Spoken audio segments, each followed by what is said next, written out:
Seorang istri, polisi, dan anaknya dibunuh di rumah indekos. Polisi mengungkap motif pembunuhan dilatari sakit hati dan juga dendam.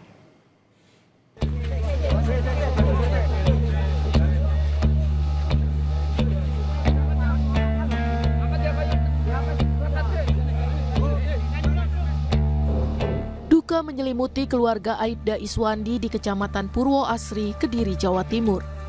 Ia tak menyangka istri dan satu anaknya meninggal secara tragis di tangan pembunuh. Kedua jenazah telah dimakamkan setibanya di rumah duka.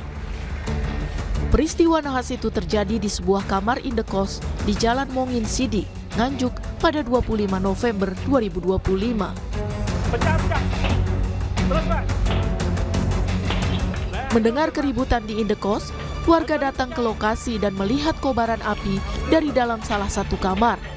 Kemudian warga menemukan 2 perempuan tewas dan 1 lainnya kritis.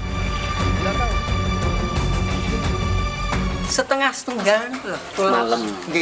Mendengar bagaimana? Nggak jelas. Rame-rame gitu? Rame-rame. Kayak orang bertengkar atau bagaimana? Jadi pokoknya lari ke sana ke sini, terus bengok ngaten loh.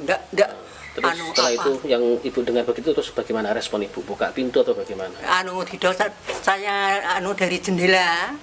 Itu saya buka sedikit, kok banyak orang ini, ada apa? Saya takut, saya kira anak saya yang dodok tengkarap, tapi tidak saya bukakan. Lalu terus setelah itu? Ya sudah, saya tidak keluar, takut. Hanya 2 jam setelah kejadian, polisi meringkus tersangka berinisial DS 30 tahun di rumahnya di Nganjuk. Polisi mengungkap motif pembunuhan dilatar belakangi sakit hati dan dendam. Untuk motif sementara dari hasil pemeriksaan sedikit tadi dari penyidik yaitu sakit hati. Untuk selanjutnya akan didalami lebih lanjut. Polisi kini masih mendalami duduk perkara, termasuk bagaimana tersangka bisa masuk dan membakar kamar kos, serta melakukan pembunuhan. Tim Liputan, Kompas TV.